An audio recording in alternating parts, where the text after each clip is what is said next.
scary. So these are the cells, which are now the men's toilets, which is grim anyway. I mean, I can't help but think, I mean, he was only 15. This has now obviously got electricity, so it must have been virtually dark. You wouldn't be able to see anything down here, I wouldn't have thought. The cells where Colin was held as he awaited trial were still in use until 2003, when the Crown Court moved. So depressing. And spooky. It feels I can feel something down here. It's freezing cold.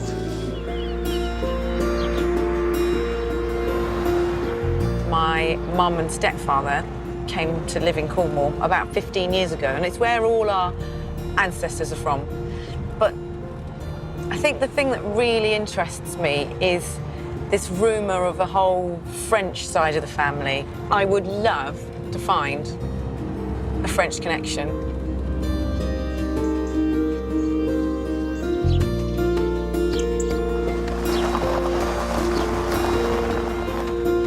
Amanda's mother, Judy, has been doing some research into their family's history. Mum? I was standing by watching for that car. Now, that is me as a French person. That's right, yeah. I was obsessed with dressing up with French.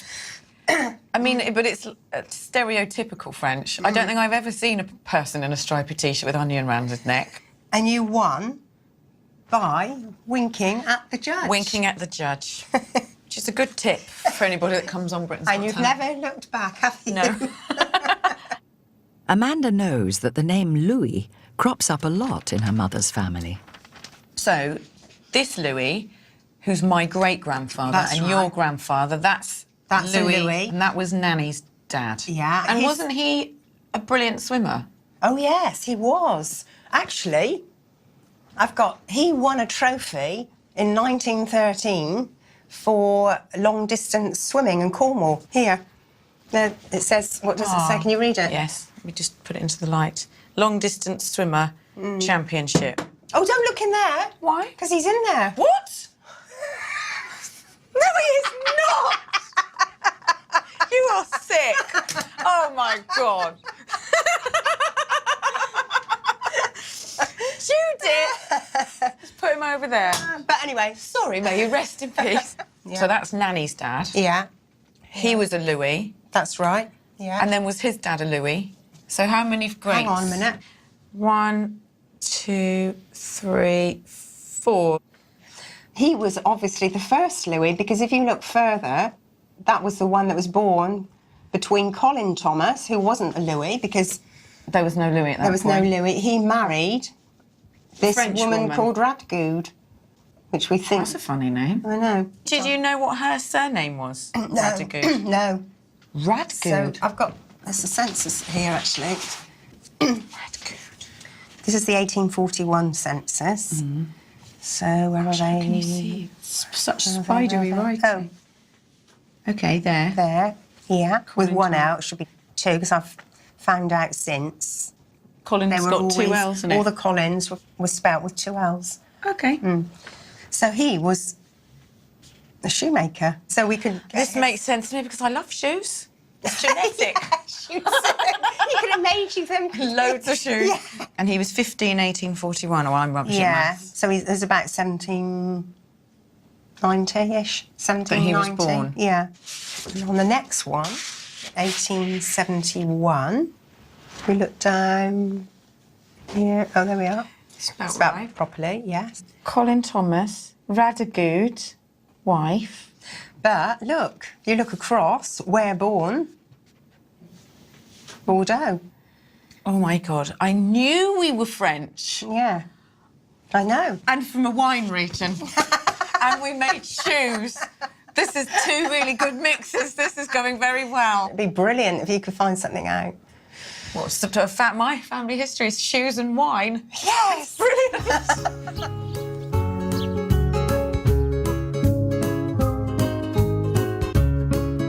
Colin Thomas is Amanda's 5 times great-grandfather. But how did her Cornish ancestor come to marry a French woman from Bordeaux? Hello. Hello. So I'm going to press to southwest, just Cornwall. Colin, 2 L's. Thomas. Search. Amanda has decided to start by looking at old local newspaper records. Okay, so that means... Okay, 2 mentions here. The general quarter... No, there's F's there. Are they S's? Sessions? The following prisoners were found guilty. Stephen somebody and Colin Thomas for felonies to be imprisoned for 12 months. What felonies? Colin Thomas? Oh my God, so he's gone to prison for 12 months. My mum is not going to be happy with that. My nan's going to be even less happy with that. Exeter. So that court is in Exeter. So I need to go to Exeter. Wow.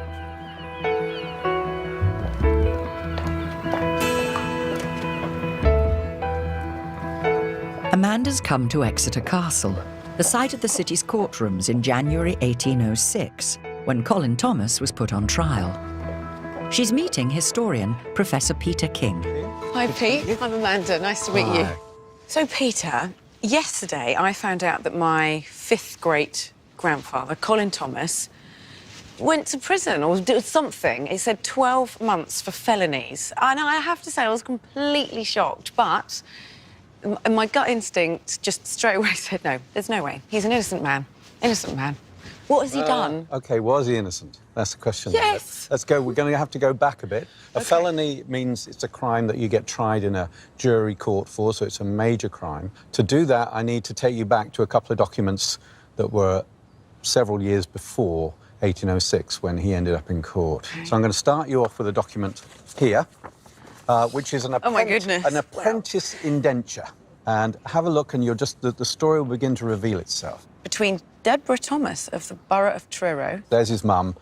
So that's his mum. And Andrew Stevens of the borough of Truro, aforesaid coordinator? Cordwainer. Cordwainer. What's a cordwainer? Cordwainer is a shoemaker. Yes, so yeah. Colin was a shoemaker.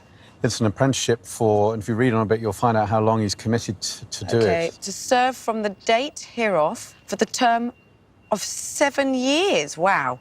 To be fully complete and ended. So he can't go away at all without his master's permission.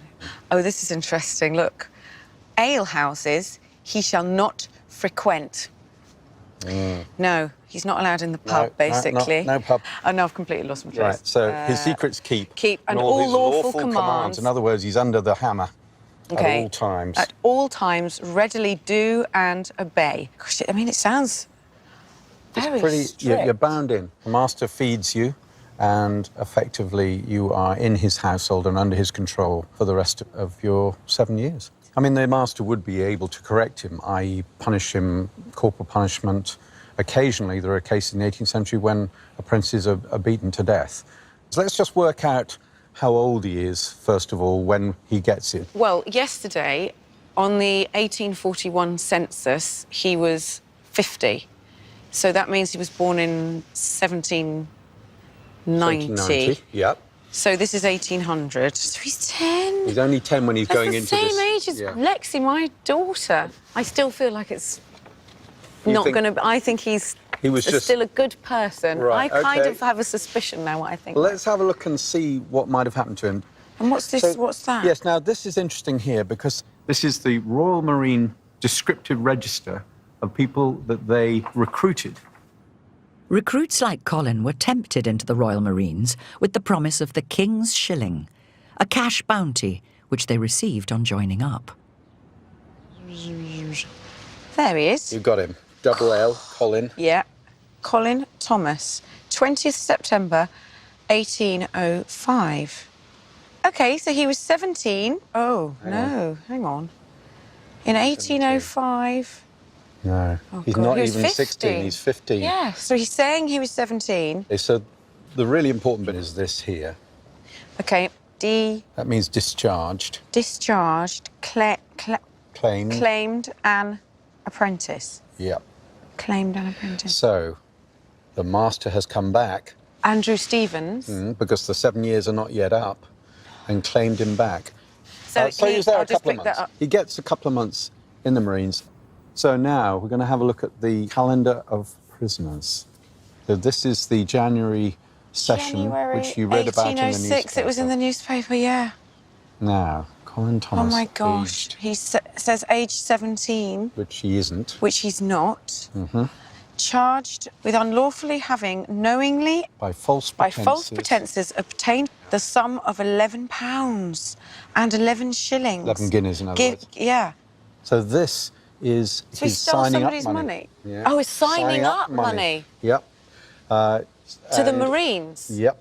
And it's a lot of money. It's the equivalent of 22 weeks of a labourer's wage, or in modern terms, at the very least, £5,000, £6,000, £7,000. Oh my gosh. More than he'll ever have thought he could ever have in his In hand his before. life, At probably. the age of 15. Yes. And So that's he's why he ended up here. here. And he would have gone down to the cells, first of all, awaiting his chance to come up in court and defend himself. So do the cells still exist? There are some of them there, yeah. Scary. So this are the cells, which are now the men's toilets, which is grim anyway. I mean, I can't help but think, I mean, he was only 15. This has now obviously got electricity, so it must have been virtually dark. You wouldn't be able to see anything down here, I wouldn't have thought. The cells where Colin was held as he awaited trial were still in use until 2003, when the Crown Court moved. So depressing. And spooky. It feels I can feel something down here. It's freezing cold.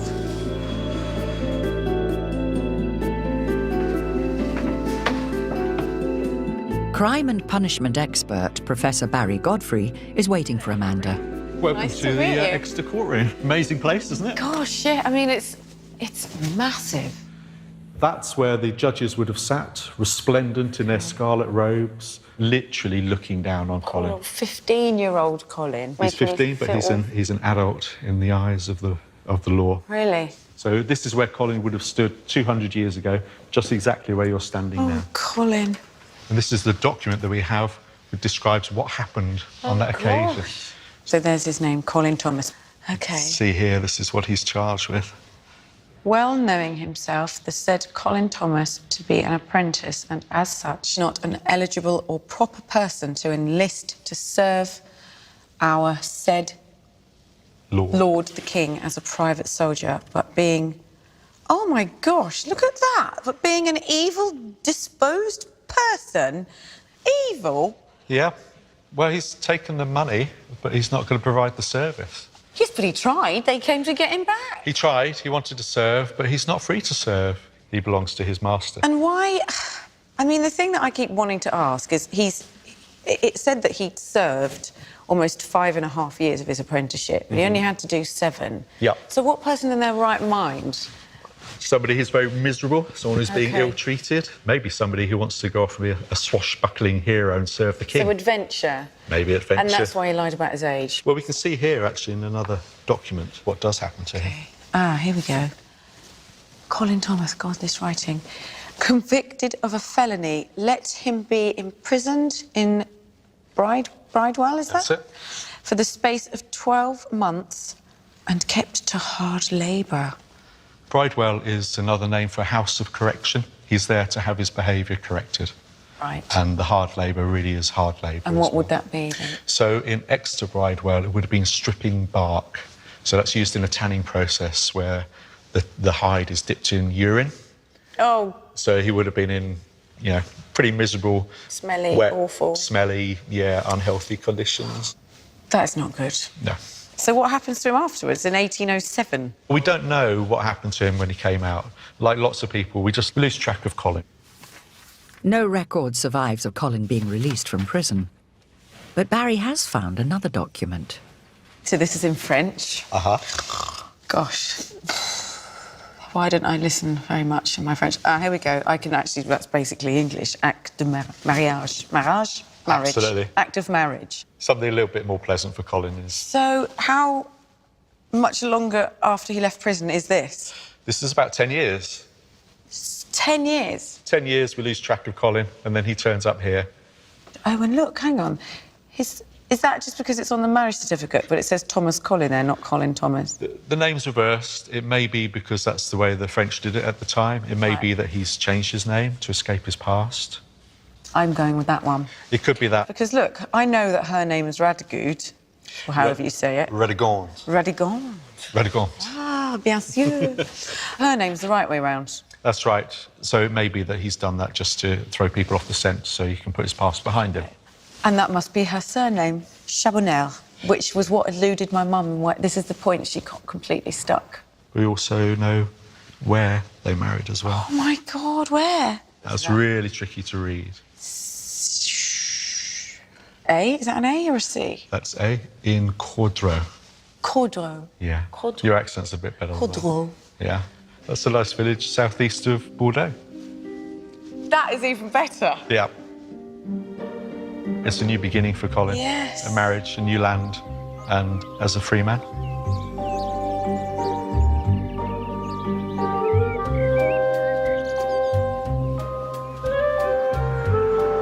I absolutely love France. I mean, this region is particularly gorgeous. I'm so curious to find out how Colin ended up here. How did a little shoemaker, just out of prison as well, how did he get to Bordeaux?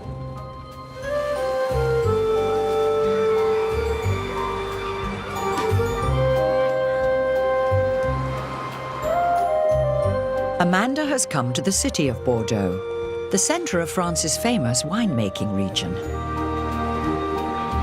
Hello, I'm Amanda. I'm Carol Duval. Welcome to Bordeaux. Thank you. Historian Carol Duval has been researching Colin's time in France. So I suppose the question is, how did Colin get here? He got here because he was in Wellington's Peninsular Army. Oh, my God. Yes. Well, you know what Wellington said about his army, the scum of the earth. And therefore, you know, he would welcome ex-prisoners. Yeah. And a year before he joined up, the Peninsular War had started. Right. Napoleon, of course, had declared himself emperor by this time, and he's extending his empire, and his plan is to rule the whole of Europe. So after he left prison, Yes. he joined up again. This is a muster. So where is he? Where is he? Colin Thomas. Colin's name is on a register of soldiers serving in the army on the 25th of September, 1807. He joined the 51st Light Infantry. Okay. That was a very good regiment. And this gives you some idea of what he would have looked like in his uniform. Oh, my gosh. Mind you, when we talk about what he did for 7 years, he wouldn't have looked like that all the time. No. They got new uniforms in theory once a year.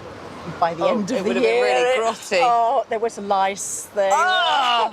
It was just pretty horrendous, in fact. Oh, my gosh. He was in the 51st, which means that he took part in some really quite dramatic events. For 7 years, from 1807, the Peninsular War pitched the forces of Britain, Spain and Portugal against Napoleon's French army. Colin went first to the Iberian Peninsula, fighting his way up through Spain as the Duke of Wellington battled Napoleon's forces, driving them back into France. By the time Wellington reached Bordeaux in 1814, the local population, who was sympathetic to Britain, had turned against Napoleon and welcomed Wellington's army into the city. So on the 12th of March, the 7th Division, which is the division that Colin is in, march into Bordeaux. Their cheers. He will have seen people actually throwing flowers and blowing kisses. And that would have been waving around here flags. somewhere. All around here, yes, that's right. So his particular brigade of the 7th Division are sent upstream, so that's up that way somewhere, to a string of villages, and there they are billeted. And now we move on to May 1814. At this point, this regiment, the 51st, were about to set sail back to England because, of course, the war was over. Where is he? Colin. Oh, there's lots of Thomases, always. Yes. OK, Thomas. Colin Thomas, 25th of May. Deserted? No. Yes. Deserted? Yes. He must have deserted for a very good reason. He's coming up to 7 years' service. Yes. He would have got a pension. The army gave pensions for 7 years' He doesn't like to do things that are 7 years. His apprenticeship was 7 years, and he finished that early. Yes. That's the 7-year itch. It's interesting when you look at where the headquarters of the 51st was at this point. It was at a little village called Cordreau. OK, this makes sense now. To throw up your pension, It must be for a love. very strong inducement. Yes. Yes. It's not fear. No. We know he's been through all this. He's coped with it. Yeah. As far as we know, he was never in trouble, no regimental courts-martial or anything like that. So he was a good soldier. So he deserted for love, That which is... I love. I'm such a romantic. That's incredible. I just think what a gorgeous man. Yes. To follow his heart, but to be that tough and that strong. He's also lucky he has a trade, doesn't he? Yes. A cord wainer. A skill that will be acceptable wherever he settles. Always get a trade, that's what my nan said. Absolutely. This is our family. I talked about the scum of the earth. Yes. Wellington said that. Yes. But he also said, see what fine fellows we've made of them. The best army, most military historians agree that the best army we ever put in the field was the Peninsular Army at the end of the Peninsular War. That is incredible. I don't know why I'm welling up. I just feel so proud. It's a lovely story. He joined as a lad. I suspect he left as a man. He left as a man. A lovely, gorgeous man.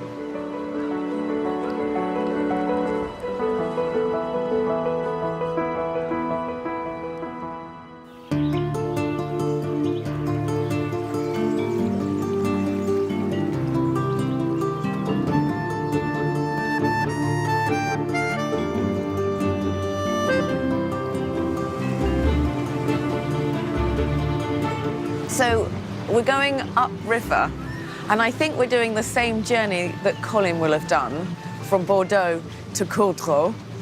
And so, which is why it's fascinating for me, because I'm looking all around thinking the landscape's exactly the same.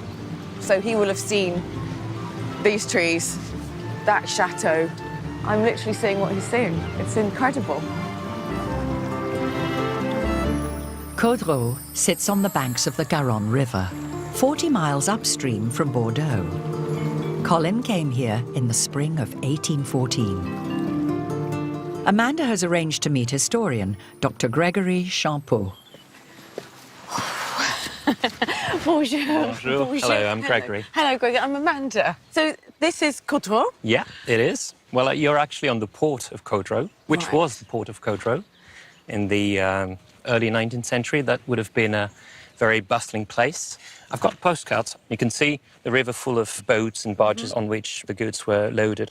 Gosh, the landscape's absolutely just Yeah, you can unchanged. see- you Even can see that the same cedar house, tree exactly, there, yeah. look, and the house. Exactly, yeah. Everything. That's the same thing.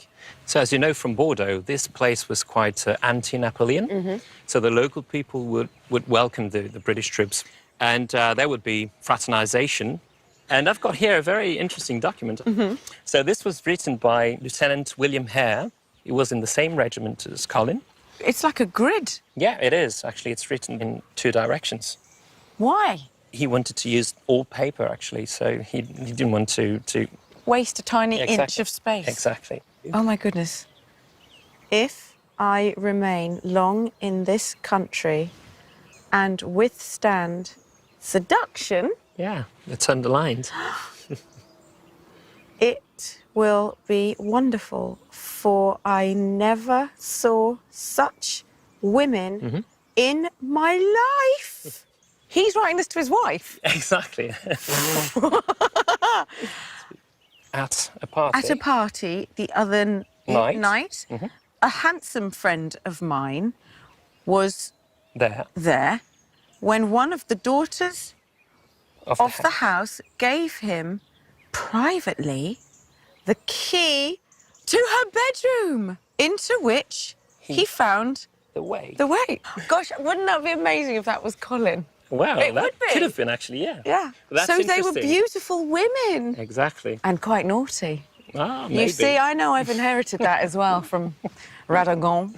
That shows that they Oh, got I along love very well. that, yes. So that's what you mean by fraternisation.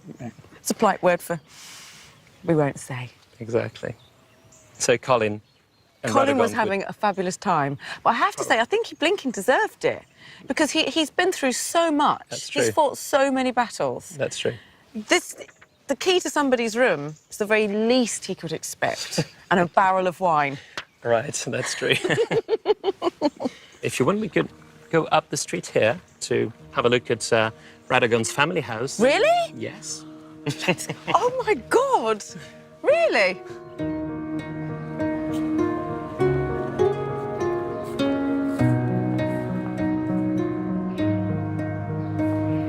Colin, he wasn't an ordinary man. I think we've established that, but he was a private, he was a shoemaker, so that's quite humble. So I would imagine she had quite humble beginnings. Well, you're just standing in front of it. That's the actual house. This house, number 9? Yeah. It's a good size. The whole row of houses here was full of shops. I've got here a picture showing the house. So you can see the balcony was not here. Yes. And that was the actual look of the house. And Radagon and her father, Gerard Charbonnel. What was his name? Gerard? Gerard. Gerard. Charbonnel. Charbonnel? And her mother was Catherine Labrousse. This was the high street of Coudreau, linking the market street to the port, where we've been. And so Colin would not have had very far to come. No, that's Just true. literally a little walk up the hill. Exactly, yeah. For secret trysts. Because I can't imagine she was naughty. She wouldn't have wanted to upset her parents. no. So could this have been the house when Colin deserted that she could have possibly hidden him in? Well, that could have been. We have no evidence for that. But we know he was there. We know he met Radagon. We know they fell in love. And we know they got married about 18 months later, in early 1816. So they got married in the mairie first, which is the town hall. Oh, so not the church? Well, the church afterwards. They had a Right. service there afterwards, like a blessing, if you want. So the church is not far away from here. We can have a look if you want. I would. Okay.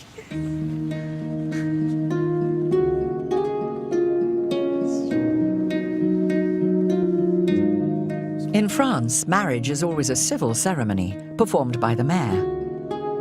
In 1816, Radagon and Colin would have followed this by going to the church for a religious service.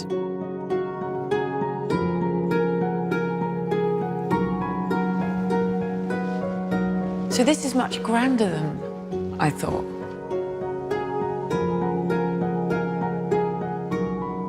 I've got extra information about the marriage.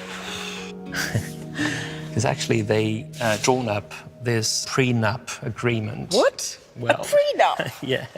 Well, it's a kind of prenup 18 agreement, yeah, in 1816. 16. Is that usual? Well, it wasn't usual, but I'd say that in the family of Radagon, it was quite usual. It was kind of Catherine Labrousse, her mother, did the same thing. So it was like a pattern in the family. I'm loving this. Feisty women. Exactly. Maybe they wanted to be independent or... Yeah. So you've got a translation here. Right, so it says, under and before God, Mr. Thomas Collins. I said this. I said he must have turned his name round. Yeah, now you know probably Now I know why. for absolutely sure, and why. Because he deserted, so he might have wanted to change his name and to hide a bit. Here, Radagon, Charbonnel, minor, and so just, was she underage? She was under 21, that's what it means. I wonder if that's why they waited Because he landed at 1814, they got married in 1816. You would think they just waited. Maybe. The future spouses declare that there was born out of wedlock a child of the feminine gender, to which they gave the name Catherine, born last the 26th of October to legitimise and legally recognise her. That's true. Out of wedlock, so they didn't wait. No, they didn't. Oh my God. So you've got the answer to your questions. But I didn't know anything about her. Well, that's their first child. Remember the letter we read earlier about William Hare? Yes. So maybe that Radegund gave the key to her bedroom too.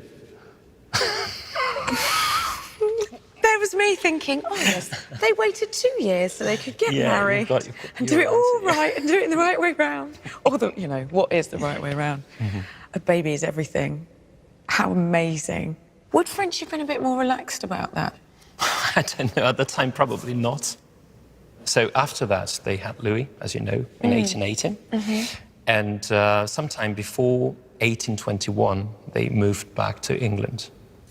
We know that because they had another child, another girl actually, born in Truro in Cornwall in 1821, Elizabeth. And they had 9 children. What? In total. 9? 9, including Catherine, Louis, and Elizabeth and the others. So they went back to England, but there's a French line of your family staying here, obviously. Yes. Catherine Le Bruce, for example. So I've got another document here. So this is... I want to cry, I'm so happy. So this is a document from 1832. Okay. It's about Catherine Le Bruce, who's Radegund's mother. Mm-hmm. So this document is actually listing her property. It says that she has a vineyard. What? That's true. Oh, yes! Une pièce de terre en vigne. That's what it means. Pièce de terre en vigne. And Where's that? And we actually have the name of it. It's named Castouré. Castouré. In the commune of Codrow. Is it? Tell me it still exists. It actually still exists. Do they produce wine from it? Well, they still produce wine in this area. This is a modern map of Codrow. Oh my God. So this is the centre of Codrow. And if you look about here, you can read... Oh yes, Castoret. Exactly. So that's the place. And there's still a vineyard there. So would she have gone there? Would she have worked there? Well, actually, her mother, so Catherine Le Bruce's mother, was called Radegund. Right. Radegund Balan. Amanda has now discovered 3 generations of her maternal French ancestors, back to her 7 times great-grandmother, Radegund Balan. The Balans were a family of winemakers. They had several vineyards in the area. Several. And one of them was Castouré. Oh, I love you, Gregory. Oh my God. So you could go there if you went. I am so now going we know there. where it is. I'm going there. They were owners. That's like a dream. Oh, that's good.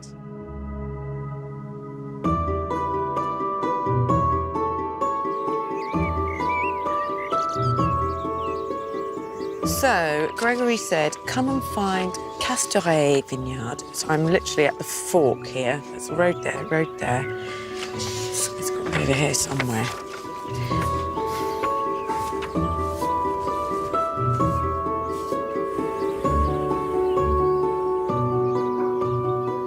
It's just incredible. This legacy has been inherited or passed down through all the women in the family. That's in itself unique. 3 generations of women.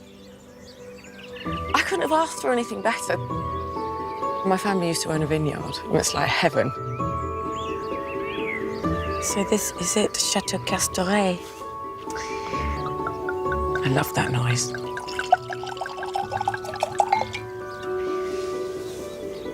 For Colin to end up here, after so much, I don't know, I think the thing I love about Colin the most is he was a rule breaker. He was very instinctive. He led with his heart. He kind of didn't care if he got into trouble. He did what he felt was right against all the odds. And it all turned out for him in the end. Cheers. Mm. It's actually delicious, you know. Apparently it was a very good year, 2010. Amanda's now returning to England to investigate her paternal grandfather, Frank Holden. On that side of the family, Amanda has less to go on.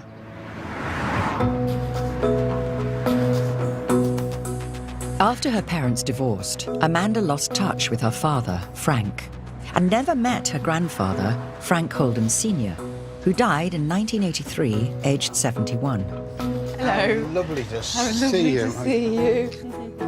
Amanda's arranged to meet her Uncle George, her father's brother. George has brought Frank Sr.'s photo albums with him. Oh, look at him there.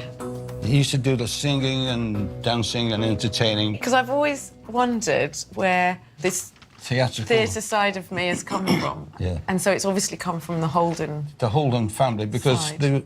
both his brothers were entertainers. All I know, very sadly, about Frank Sr. is that, you know, I got a phone call from my mum to say that he'd taken his own life. And that's just, you know, it's heartbreaking. A lot of people were devastated. I'd never met anybody who had a bad word to say against him. Mm. Gosh, this is very They're getting a precious. bit old and fragile. No, it's just nice you to can have, see. isn't it? Well, Oh, wow. So this is, what year is this, do you know? That'll be about 1942, during the war. What did he do in the army? He was in the Royal Army Medical Corps. He was a psychiatric nurse. He, obviously, with his nursing training from before the war, he was very well qualified. When he started, obviously, he was a nothing, a private, and he ended up as a regimental sergeant major, which is the highest non-commissioned rank you can get. So he really pulled it up through the ranks. Gosh, he's very handsome. He's like a movie star there. Now, you see this person here, covered in oil. Is that oil, not blood? Oil and water. That's your granddad. What is he doing? He was shipwrecked. Really? Shipwrecked? In the 1940s, was this? Yes, 1940, exactly, in June 1940. What was the name of the ship he was on? He was on the Lancastria. I've never heard of that. No, I don't suppose you have. It's one of these things that was kept very quiet during the war. OK. He used to get quite emotional about it, and that was unusual for my dad, because he was a very calm and collected guy. But look at him, he's Dishing out a pot of tea. dishing out tea. He literally just nearly drowned at that point, and now he's giving tea to everybody. He used to say to my brother and I, you know, you've never been in the Navy until you've been shipwrecked.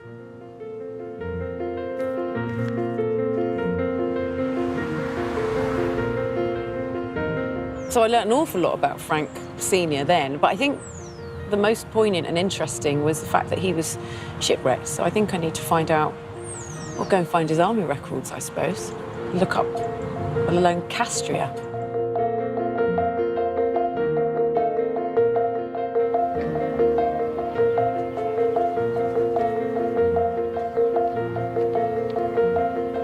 Amanda has an appointment at the Aldershot headquarters of the Royal Army Medical Corps with their historian, Captain Peter Starling. So, Peter, I'm learning about my paternal grandfather, Frank Holden Sr.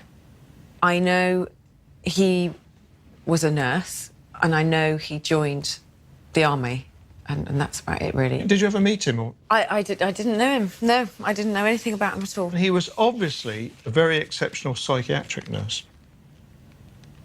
Dear sir, I have pleasure in informing you that you qualified for the Campbell Clark Medal and Prize. Your medal is being engraved and will be forwarded with a cheque for 3 guineas in the near future. This medal, which is awarded for the person gaining top marks in his examination. Oh, wow. In the country? And yes, he's going to be quite sought after. See, this is what interests me, because I didn't know. I thought that post-traumatic stress syndrome and, you know, mental health care with the army and all our armed forces was a relatively new idea and that they just kind of told you to get on with it back then? No, not by the time that we're looking at here, approaching the Second World War.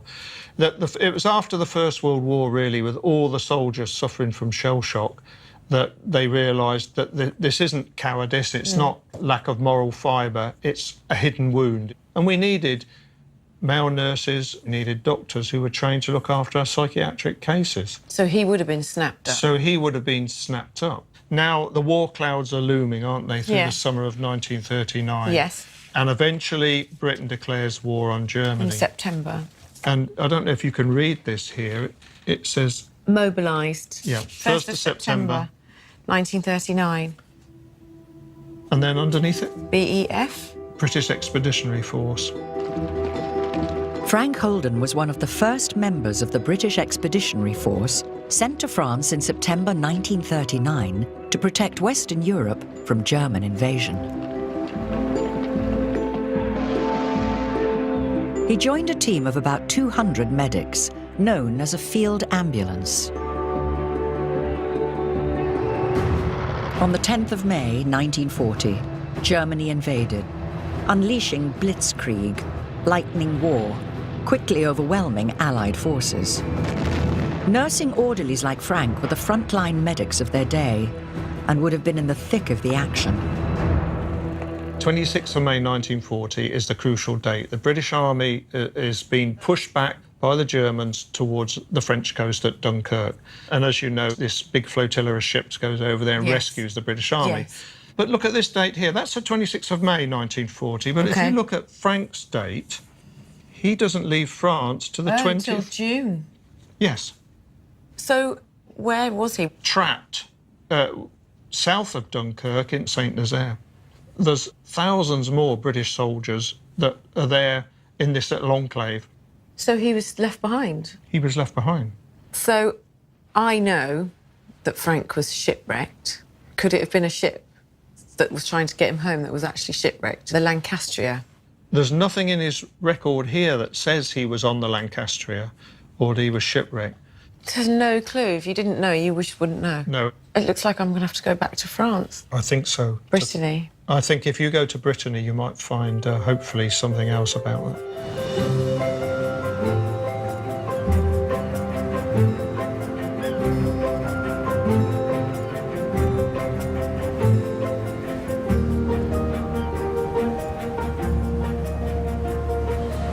So I'm heading towards St Nazaire to find out more about my grandfather and his efforts to escape the Germans. And I'm basically following the same route on almost the same mode of travel.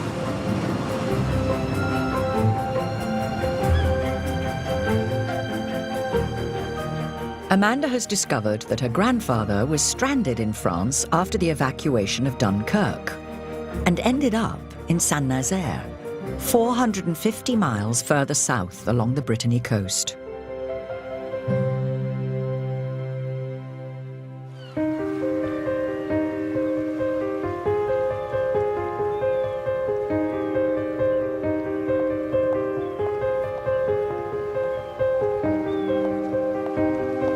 Amanda is in the port of St Nazaire to find out more about the ship, the Lancastria, which she knows her grandfather was on when he was shipwrecked.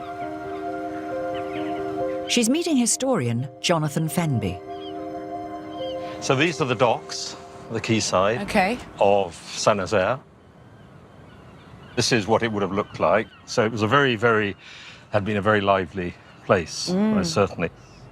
And these are men marching down the quayside, trying to get on to a lot of small boats which were moored here, because the big boats which had come in the rescue flotilla, including the Lancastria, were anchored 4 miles or so out there. It's very wide, the Loire estuary at this point, but it's very shallow, so they couldn't get close in, so they had to all be ferried out in much smaller boats.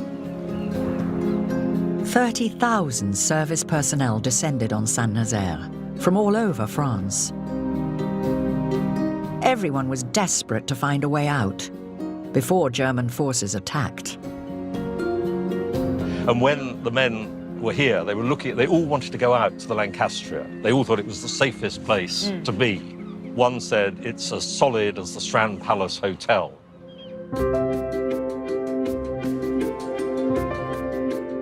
Before the war, the Lancastria had been a luxury transatlantic cruise liner. In 1940, she was requisitioned as a troop ship.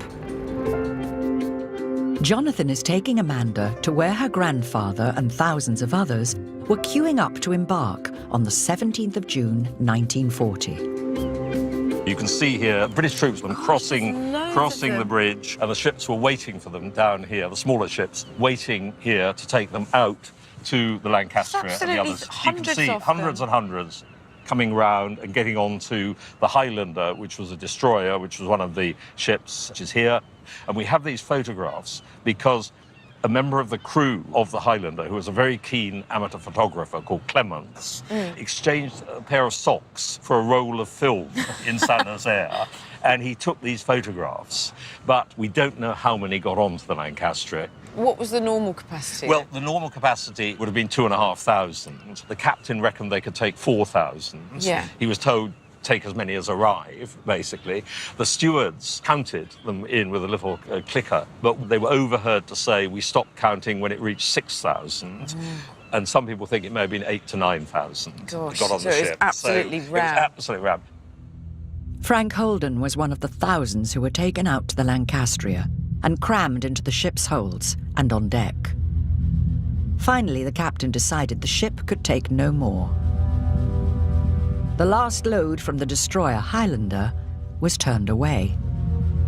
The ship could have left earlier, but first of all, the French had not wanted it to leave, and then the captain made excuses not to go, not to go. He wanted an escort, he was afraid of submarines, and so on. And it was really a sitting duck. At 3:43 p.m., the ship's air raid siren began to wail. And then a German plane dived down onto the Lancastria, unleashed 4 bombs, 3 of which went straight into the holds, 1 of which, according to some accounts, went down the funnel or blew up, and the whole ship turned into an inferno. Oh my God.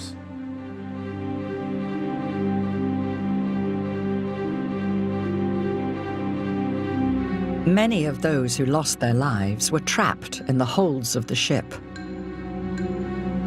A lot of people were killed instantly. Yes. For instance, the RAF crew who were in, ground crew who were in a hold, they were all blown up. There were fires all over the place. As one man said, if there was a hell, this is it. This was it. This is it. Those who made it onto the upturned hull or struggled in the water were easy targets for the German planes, which machine-gunned survivors. Just 24 minutes after the first bomb hit, the Lancastria sank. The sinking of the Lancastria remains the single worst disaster in Britain's maritime history. More people lost their lives than on the Titanic and Lusitania put together. I just can't imagine what it was like for Frank and all those thousands of people. I mean, it must have been absolutely terrifying. 76 years later, there is only a small number of survivors still left alive. Along with the military, British families and civilians were also being evacuated. The youngest person aboard the Lancastria was Jacqueline Tanner, who was travelling with her mother and father. She was 2 years old in June 1940. Hello, I'm Amanda. Hello, Amanda. I'm Jacqueline. Lovely to meet you. And you. And I'm going to take you out to the wreck side. How exciting. Where the Lancastria went down. Wow.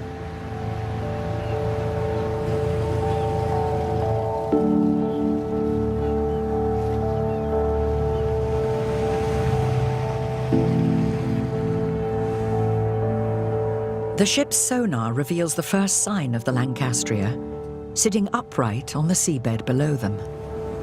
As you can see on the screen, this is the bow of the wreck, and this is the rear. It's 20 meters deep. So is it lying on its bottom? Yeah, it's about 10 meters height. So is this the deck we're looking at? The Yeah, deck? this is This part is the first deck. A boy marks the spot where the Lancastria sank. Jacqueline's mother and father managed to get into a lifeboat, but it capsized, throwing them and their 2-year-old daughter into the water. And Mother looked across at my father and said, "What do we do?" And he went, "Swim." And luckily they were both very good swimmers. Yes. And they started swimming. And what about you? But I was being held, apparently, in my father's teeth. One of the other survivors wrote an account of how he rescued Jacqueline. A lifeboat was quite near and I swam towards it. Suddenly, a woman's agonized cry rang out. "Baby here, baby here." Is this your mother? Yes. As an echo, I heard the small voice of a child repeating, "Baby, baby." That's Oh, me. Jacqueline, that's you. I looked over to see a man and a woman swimming along, holding up out of the sea a tiny mite, a little girl, and I realized it was the same woman who had nearly landed on top of me when the lifeboat tipped up. The sight of this man plodding along in grim silence and the mother who cried out only for the safety of her child warmed my heart, and I struggled on beside them. Suddenly I found a piece of wood, not a very large piece, but it would do fine to put the baby on, I thought. And swimming over, we pushed it under the baby. She looked quite comfortable, and I now felt that I must get away from those cries of distress, and I swam away. Do you know who that was? No, You never knew who that was? I didn't. No. Well, he saved your life. He did. Well, he helped save the life, Yes. and Mother and Father then were 3 hours in the water, and then they were eventually picked up, and we were being transferred to the Highlander, which had a...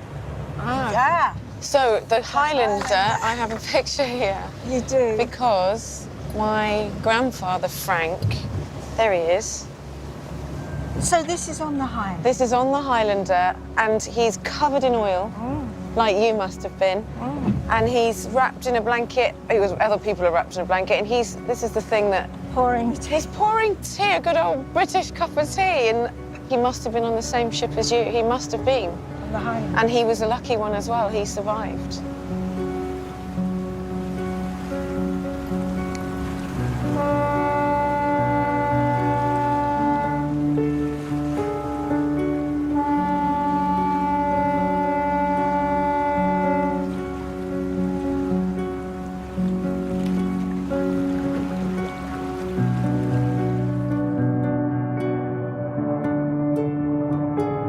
4,000 men, women and children are known to have lost their lives. But the figure is thought to be much higher, as there was no accurate count of the thousands crowded on board the Lancastria.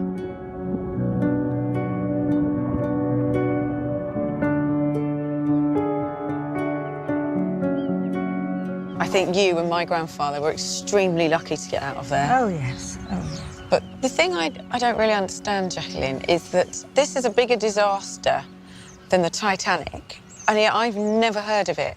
At the time when this happened, of course, it was too big a disaster to publish. We have here a book. There's a piece on there you might like to read.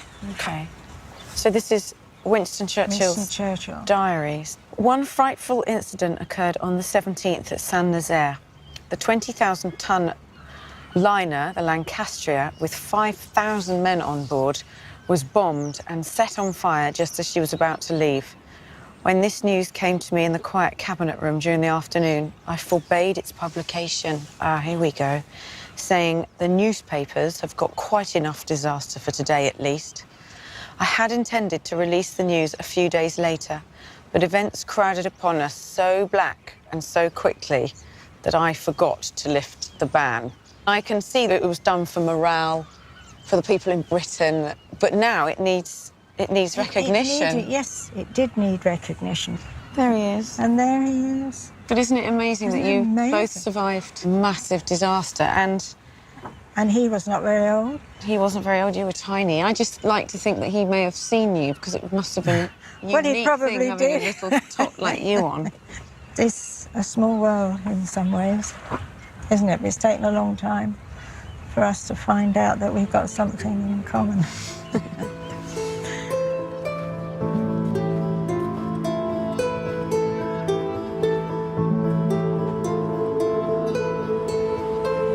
HMT Lancastria. Opposite this place lies the wreck of the troop ship Lancastria. Learning about Frank's story has just been incredible for me. He was a survivor. He was one of the lucky ones from this disaster. And I hope that this story will keep the memory alive of those 4,000 who didn't make it back home. It's odd that I never got to meet him, because that goes against what I feel about him now and what I've learnt about him. I think the sad irony is that, you know, my grandfather took his own life in his 70s. He looked after so many mentally ill people, endured so much during the war, but wasn't able to save himself. Maybe all the trauma he witnessed and everybody else's problems were too much for him to bear.